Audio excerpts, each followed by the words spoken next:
crianças do 5º ano. Hoje vamos fazer mais uma semana de atividades do nosso PET municipal. A matéria de hoje é História. Dentre as ciências humanas, a história é a mais completa que podemos estudar, pois ela nos ensina as diferentes relações sociais e humanas que construíram e constroem nossa sociedade conforme conhecemos hoje. Dentro desta disciplina estudamos muitas coisas diferentes, desde a história dos grandes personagens da humanidade até a nossa própria história, entendendo que somos todos partes integrantes da sociedade e estamos todos os dias construindo a história do mundo. Você já parou para pensar que faz parte de uma grande e rica história que começa na sua família, se estende para a sua comunidade, escola, bairro, cidade, estado, país e mundo?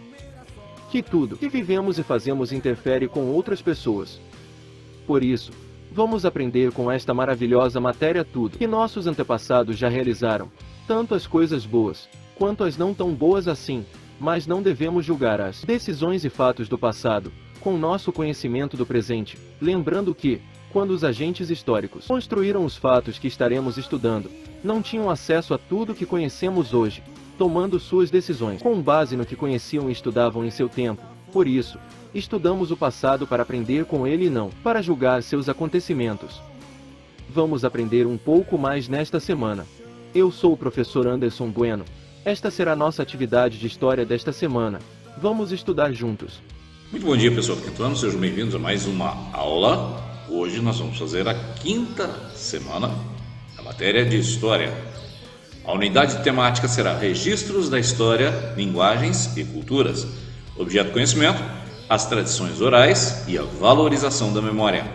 Habilidades envolvidas, identificar os processos de produção, hierarquização e difusão dos marcos de memória e discutir a presença ou ausência de diferentes grupos que compõem a sociedade na nomeação destes marcos e referenciais de memória. Conteúdos relacionados às diferentes formas de registros da história: oral, escrita, pictografia, imagética, eletrônica, musical e etc. A produção do conhecimento histórico, os efeitos das fontes históricas na vida política, social e cultural da sociedade. A interdisciplinaridade de hoje será em língua portuguesa, geografia e artes. Vamos ao trabalho? Bem, pessoal, o tema é patrimônio cultural. Recentemente aqui na cidade nós participamos de um curso de formação de professores para trabalhar exatamente com esse tema, o patrimônio cultural. Antes de entrar nas conversações a respeito disso, nós já frisamos aqui nas aulas com os PETs anteriores que o patrimônio é tudo aquilo que pertence à cultura de determinada sociedade. E agora nós estamos falando de patrimônio cultural. Vamos conhecer um pouquinho mais, aprofundar um pouquinho mais nesse tema? Como nós já abordamos, hoje nós vamos retomar o tema. Vamos lá? Nesta semana estudaremos sobre a valorização das memórias e dos conhecimentos repassados oralmente.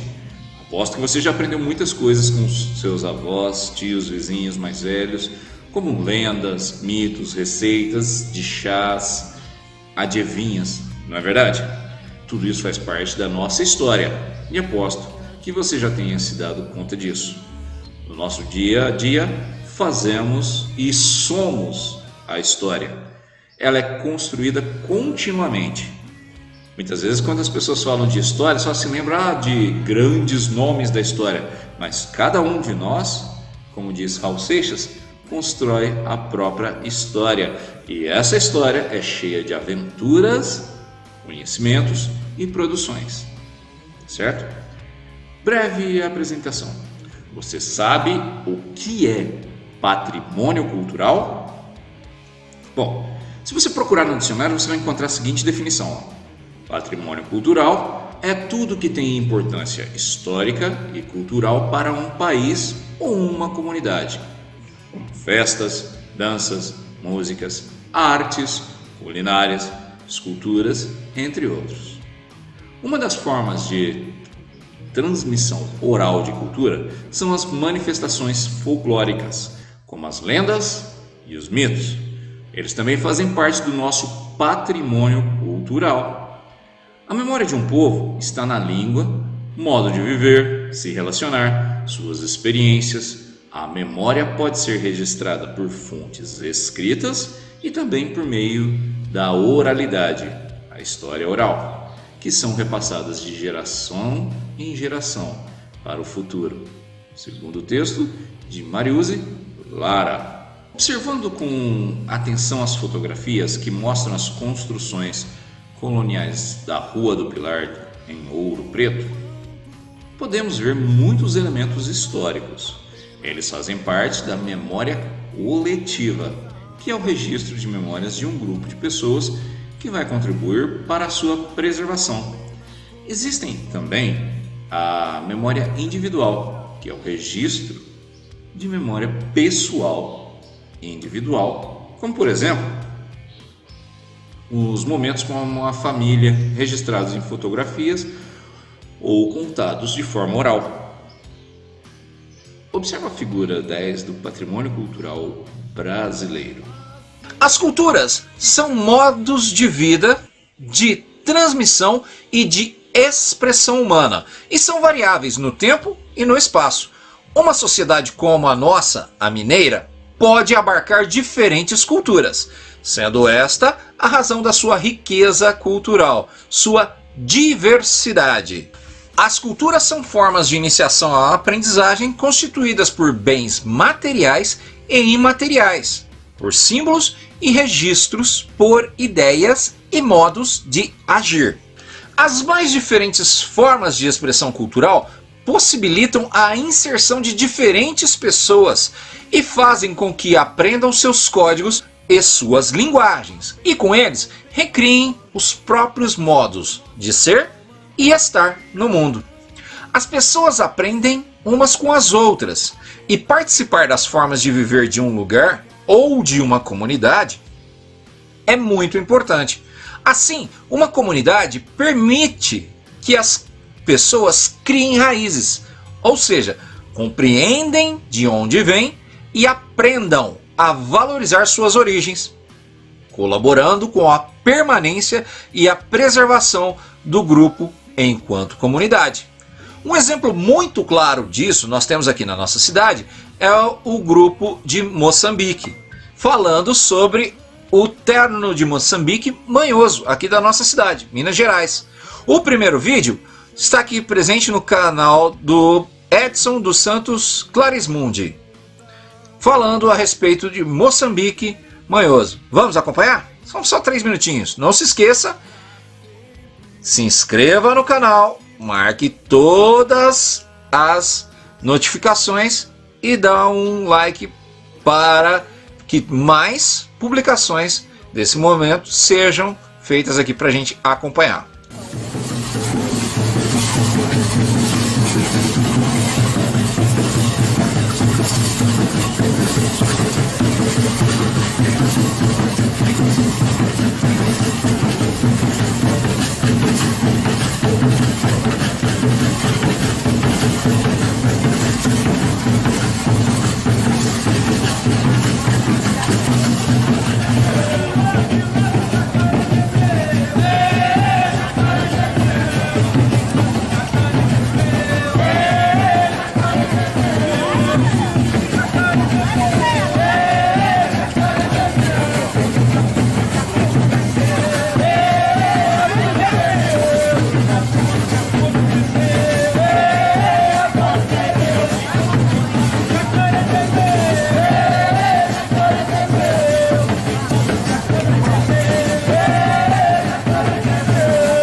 valorizando não só a cultura afrodescendente, como também fazendo parte da religiosidade da nossa cidade e construindo assim a nossa história como uma comunidade.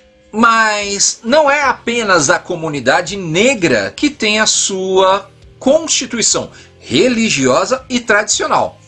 Vamos acompanhar um pouquinho mais?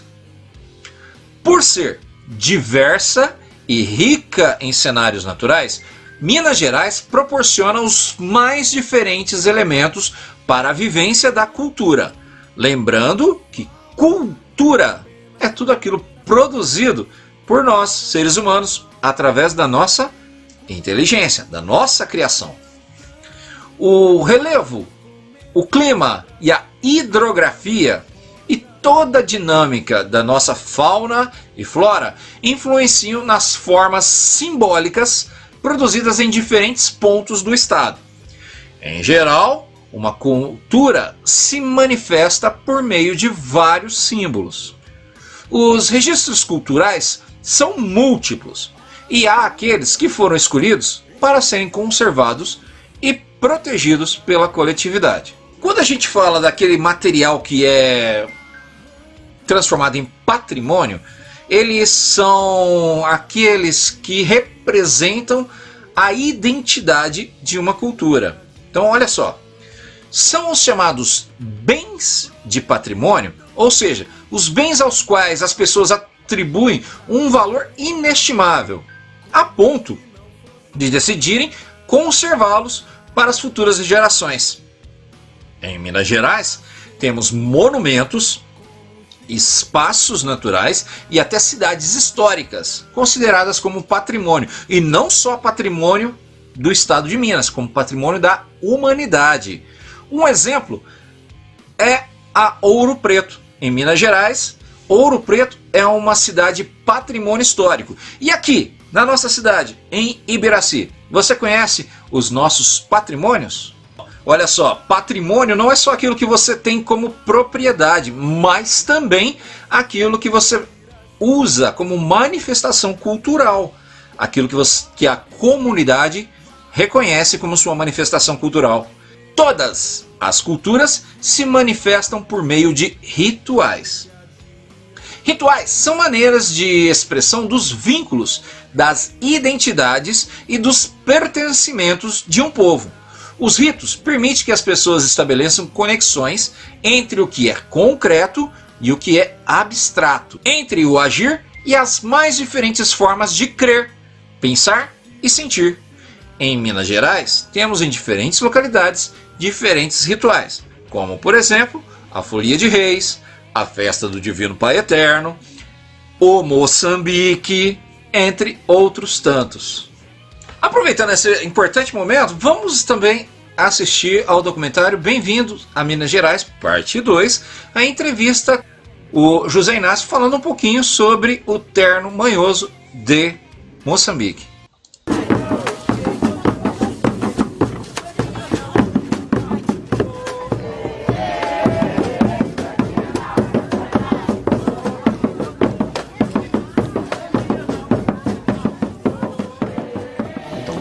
Esse movimento começou já com as vindas dos nossos antecessores, né, africanos, com a vinda dos escravos para o Brasil.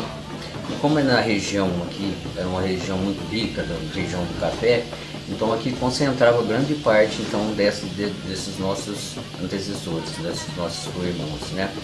E foi justamente esse grupo Moçambique, porque esse grupo era da região de Moçambique lá, certo? E dançou e cantou e a Nossa Senhora apareceu, certo? E acompanhou, segundo diz a história, que a Nossa Senhora acompanhou esse grupo até a capela mais próxima. Então por isso há essa hereditariedade, essa hegemonia do Moçambique sobre todos os grupos folclóricos, que foi só o Moçambique que fez que Nossa Senhora aparecesse e acompanhasse. E essa dança já foi induzida aqui no Brasil justamente pelos nossos escravos que trouxe essa dança. Mas eles usavam essa dança aqui como uma forma de até de protesto, eles usavam como uma forma de comemoração por uma boa colheita, como forma também de comemorar um bom dia de trabalho, certo? Mas mesmo eles dançavam e cantavam mesmo como quando um irmão ia justamente para o tronco que era espancado, como forma de protesto, de protestar por tudo aquilo ocorrido no momento.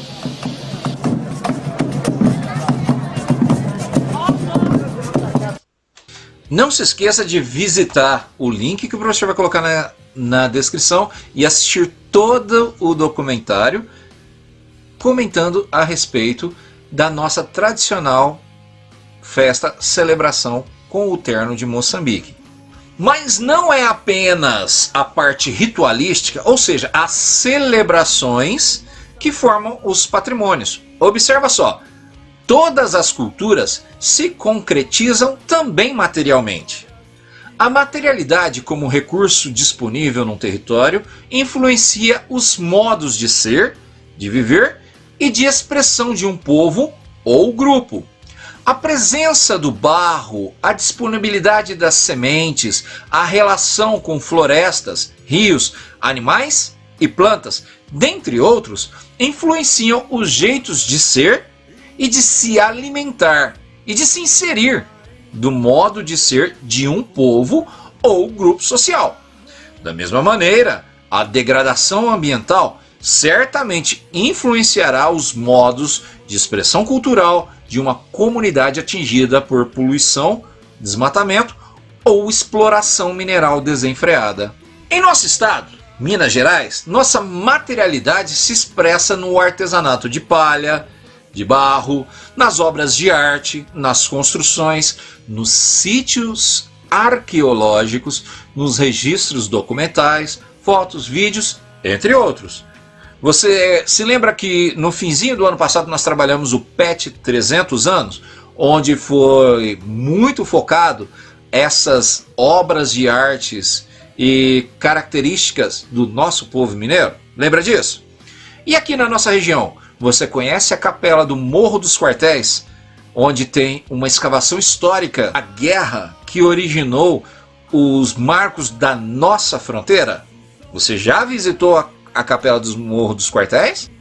Todas as culturas se manifestam imaterialmente. Essa imaterialidade consiste em tudo o que não é palpável, concreto, mas está presente na vivência cultural de uma sociedade. Assim são os sons, os símbolos, os modos de fazer um alimento, as sabedorias passadas oralmente, ou seja, a cultura folclórica, as relações de valor estabelecidas por um grupo social com um determinado lugar, as crenças, etc, etc. Há uma relação muito forte entre a materialidade e a imaterialidade nas culturas. Motivo pelo qual, na maior parte das vezes, estudamos essas duas facetas, essas duas dimensões em um conjunto. Como por exemplo, podemos dizer que o modo de fazer o queijo de Minas Gerais relaciona-se inteiramente com as condições materiais para sua confecção, aos conhecimentos das pessoas, as práticas de alimentação e as visões de mundo das regiões e aos festejos locais em que o queijo está presente. E você que também tem a sua página do Facebook, você tem o seu perfil no Facebook, não esqueça de visitar aqui a página da comunidade negra da nossa cidade, comunidade negra de Ibiraci. Aqui no Facebook você pode acompanhar as celebrações, os vídeos, tudo que a página tem realizado e acompanhar um pouquinho da nossa cultura, a cultura da nossa cidade, muito importante como patrimônio, não só material, como imaterial e cultural. Beleza, pessoal? Então não se esqueça, visite lá no Facebook a página da comunidade negra da nossa cidade, a comunidade negra de Ibiraci. Algumas curiosidades sobre o período colonial no nosso país. Os chamados pés de moleque, ou calçada portuguesa, são os antigos calçamentos construídos sobre terra batida com pedras irregulares ou seixos rolados, pedras redondas de rios. Capistrana é a pedra central de pavimentação das ruas das cidades do tempo colonial no Brasil. São lajes de pedra que eram colocadas com caimento para o eixo, ou seja, em direção à Capistrana, por onde escoavam naturalmente. Bacana, né? Bom, agora que nós já vimos um pouco sobre isso, vamos para nossas atividades. Para a nossa atividade número 1, eu quero que vocês observem fotos de um importante patrimônio histórico-cultural de nosso estado de Minas Gerais. Construção do período colonial, em Ouro Preto, em 2 diferentes momentos. A primeira figura é a Rua dos Vigários e dos Caldeiros, em 1940. Hoje ela é chamada de Rua do Pilar. E a segunda foto é da mesma região, só que em 2019. Observe direitinho as mudanças, observe as imagens para você comparar as duas épocas que estão retratadas. Bem, para a atividade 2, você vai conversar com um familiar sobre as semelhanças e diferenças observadas nessas figuras, tá bom? Registre as suas observações.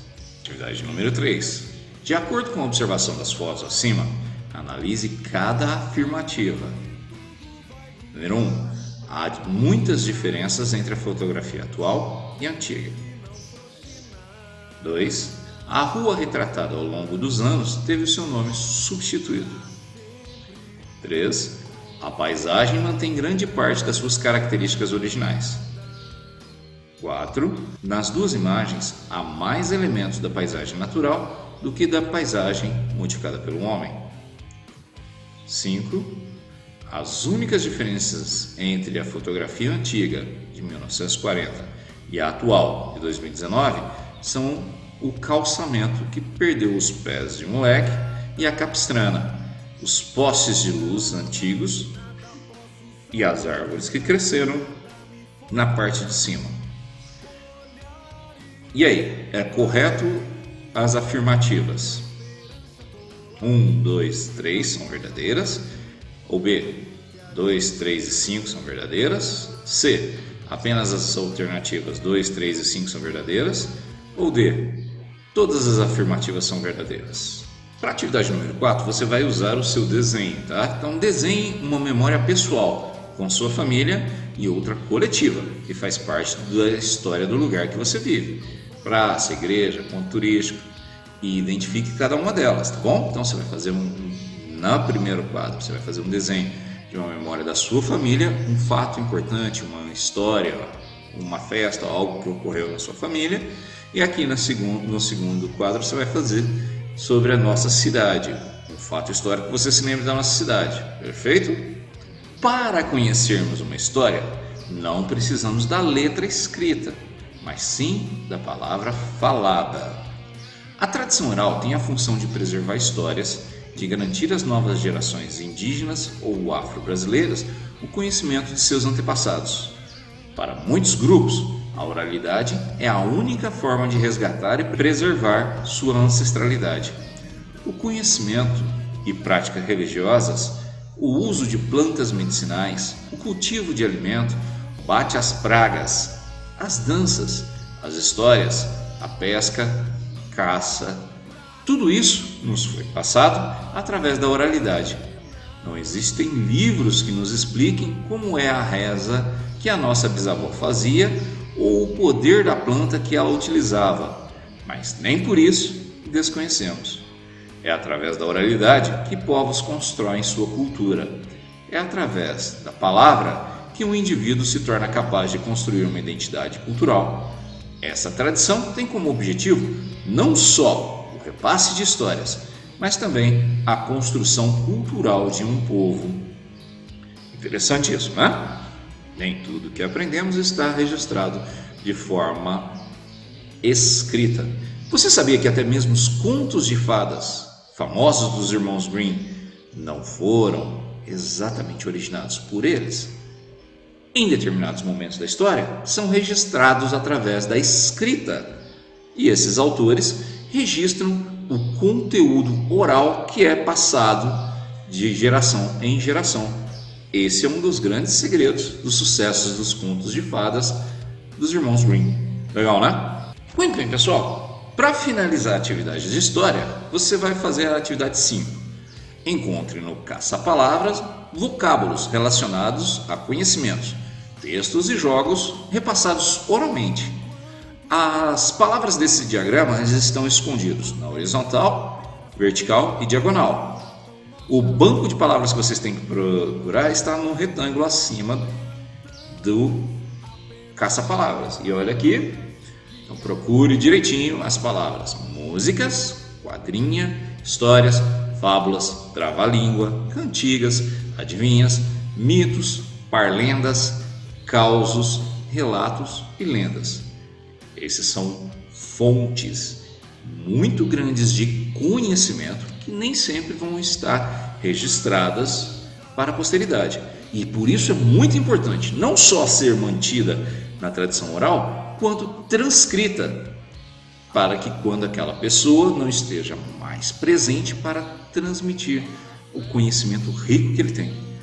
Imagina que maravilha, né? Hoje nós temos a vantagem de poder registrar em áudio e vídeo, né? Todos temos um aparelhozinho assim, ó, bem que seja mais simples, chamado celular. E isso nos dá a vantagem de poder registrar em vídeo o que os nossos avós têm para nos ensinar. E aí, você já gravou uma história, um caos do seu avô, da sua avó, da sua família? Conta com orgulho.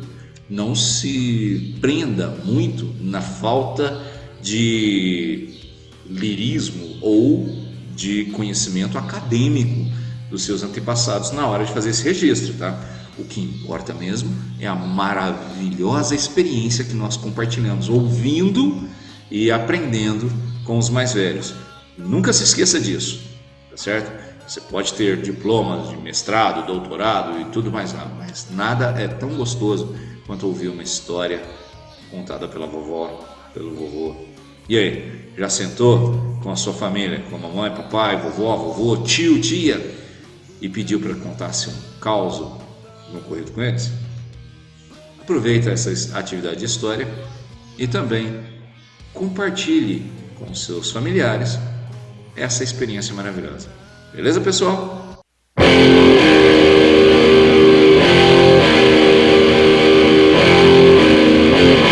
Olá, crianças do quinto ano. Tudo bem com vocês? Nosso estudo de hoje será sobre o ensino religioso. A religião é parte muito importante da cultura humana, estando presente em diferentes formas e diferentes maneiras, desde os primórdios do surgimento das primeiras motivações religiosas, se deu junto com os primeiros registros de seres humanos. Quando falamos de ensino religioso, não estamos falando de ensinar uma crença religiosa, e sim a história e a crença da humanidade. Então vamos aprender um pouquinho sobre a formação cultural das diferentes crenças em nossa história. A partir desse PET estaremos observando as culturas e as formações tão importantes para todos nós, seres humanos. E aí, vamos estudar um pouquinho juntos? Vamos aprender juntos? Eu sou o professor Anderson Bueno e esta é a nossa aula sobre ensino religioso. Vamos ao trabalho? Muito bom dia, pessoal, sejam bem-vindos. Essa é a semana 5 do tema ensino religioso. Vamos ao trabalho? Bom, a nossa unidade temática será crença religiosa e filosofia de vida, objeto de conhecimento, ancestralidade e tradição oral. Habilidades envolvidas: identificar e respeitar elementos da tradição oral nas culturas e religiosidades indígenas, afro-brasileiras, ciganas, entre outras, tendo como referência aquelas existentes na comunidade ou localidade. Conteúdos relacionados: elementos da tradição nas culturas e religiosidades indígenas, afro-brasileiras, ciganas, entre outras. A nossa interdisciplinaridade será com história. Bom, na aula de história nós falamos sobre a oralidade e os mitos e lendas, e agora na aula de ensino religioso nós falaremos da história desses mitos e dessas lendas. Vamos ao trabalho? O tema é festas religiosas.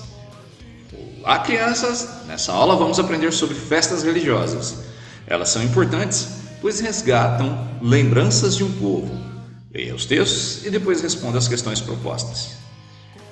Bom, pessoal, a religião ela é uma festa, né? Muito bem, através dela nós entramos em contato não só com os mundos diferenciados, espirituais e por entanto, nós também entramos em contato com as tradições locais.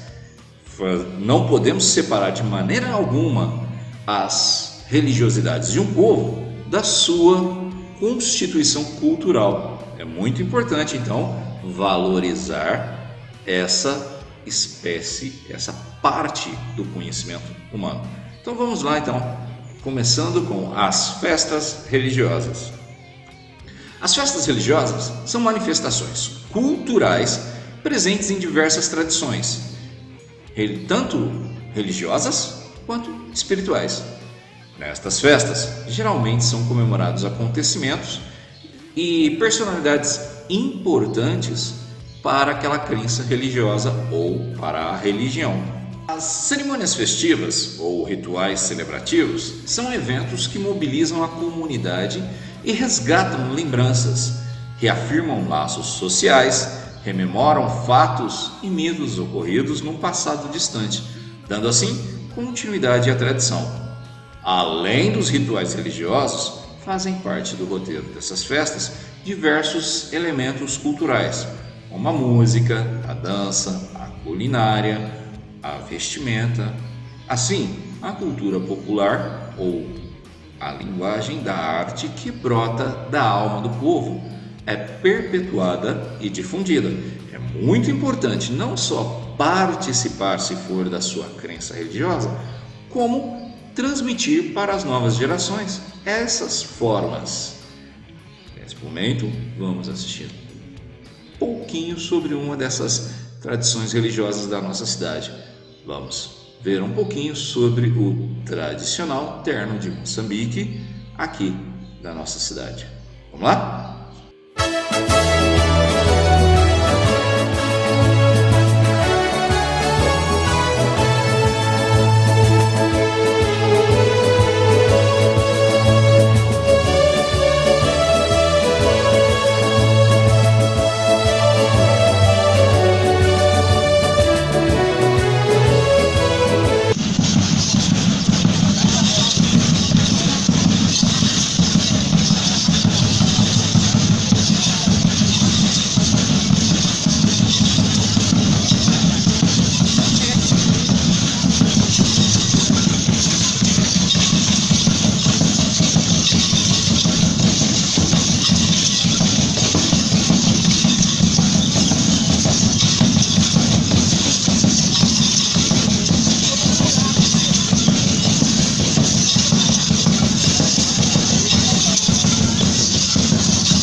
Pessoal, depois desse vídeo eu quero que vocês vejam. Bom, festa do reinado, uma tradição cultural e popular.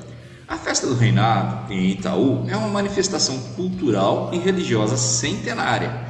Em uma mistura de música, dança e fé, os devotos exaltam e louvam a santa homenageada. Nesse caso, Nossa Senhora do Rosário. Tem muita ligação com o nosso terno de Moçambique, aqui da cidade, que faz a mesma celebração. Em Itaúna, a tradição vem resistindo ao tempo, pois está enraizada no cotidiano dos itaunenses. Assim como aqui em Ibiraci, nós temos orgulho de termos um dos ternos mais completos do Congo. Seguindo os rituais e os costumes de seus antepassados, negros, brancos, no mês de agosto de cada ano, por meio de orações a Nossa Senhora do Rosário, cantadas e dramatizadas, com vestimentas características, promovem as festividades do reinado. E aqui em nossa cidade é famosa a nossa festa do 13 de maio. O 13 de maio, que celebra a assinatura da Lei Áurea, lei essa extremamente importante, assinada em 13 de maio de 1888, que determinou o final da escravatura no nosso território brasileiro.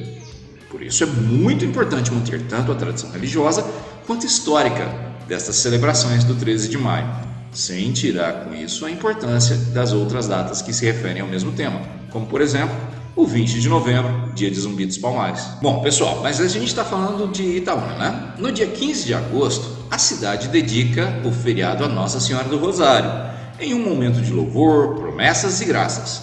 Na madrugada, as guardas saem dos seus quartéis em forma de cantos e danças, sincronizam momentos de adoração e crença a Nossa Senhora. Neste sentimento de fé, os devotos saem em procissão. Na igreja de Nossa Senhora do Rosário, onde é realizada a missa conga, eles rezam, agradecem e pedem bênçãos e paz. Em especial, pedem que essa tradição, que dá sentido às suas vidas na simplicidade e humildade, não deixe nunca de ser realizada. O reinado de Itaúna é realizado no conjunto arquitetônico do Morro do Rosário. Este conjunto, tombado, transformado em patrimônio oficial público pelo município, é composto pela Igreja de Nossa Senhora do Rosário, que nós temos também aqui em Ibiraci, né? Até o bairro todo. Que até o ano de 1853 era a Igreja de Santana, Capela de Nossa Senhora do Rosário, sede da Sociedade das Sete Guardas de Nossa Senhora do Rosário e Cruzeiro. Muito bem, nós temos essa tradição muito bela em Itaúna, mas aqui em Ibiraci não perde nem um pouquinho. As festas do 13 de maio são gigantescas, com presença de ternos de Congo, Moçambique e de outras regiões que vêm aqui para celebrar o 13 de maio junto com a gente. E você, já assistiu? Já esteve presente? Participa de alguma forma do terno de Moçambique da nossa cidade? Conhece a história? Bom, para as nossas atividades, vamos focar no texto sobre Itaúna, beleza? Responda com atenção às questões. Letra A. Em Itaúna, no dia 15 de agosto, acontece uma festa religiosa muito importante. Essa festa acontece em homenagem a quem? Onde em Itaúna acontece a festa de Nossa Senhora do Rosário? Letra C. Essa festa acontece em sua cidade? Se sim, conte como são as comemorações. Agora é uma pesquisa que você vai fazer pela letra C, beleza? Vai pesquisar sobre as festas da nossa cidade, em especial a festa de Nossa Senhora do Rosário. Outra festa religiosa que acontece na nossa região é a cavalhada. Mas vamos ao questionamento. Você sabia que a cavalhada faz parte dos festejos populares de nossa região? E aí, sabia? Em Mateus Lemes, cidade vizinha a Itaúna, ela é muito conhecida, assim como ocorre também em Franca, né? Vamos ler um trecho de um poema que fala um pouco sobre essa festa. Depois de apreciá-lo, imagine como seria essa cena, lugar e crie um retrato desse ambiente. Você vai fazer um desenho baseado no poema A Cavalhada, beleza?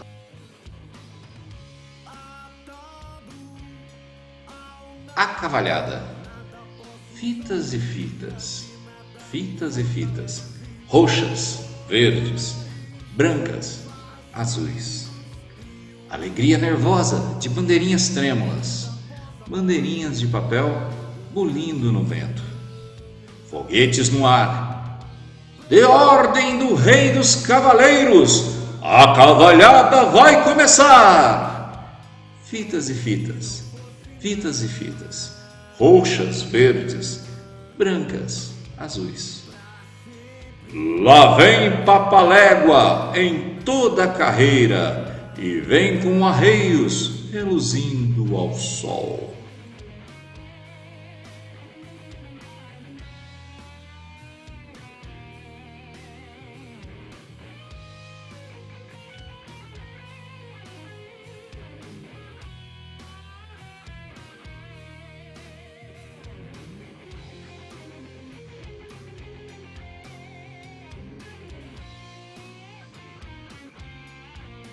Com essa atividade sobre as cavalhadas, nós encerramos a aula de hoje de ensino religioso e história. Não esqueça, responda sua chamada lá no grupo da sala do WhatsApp, mande para o professor as fotos com as atividades e até a próxima aula. Bom final de semana.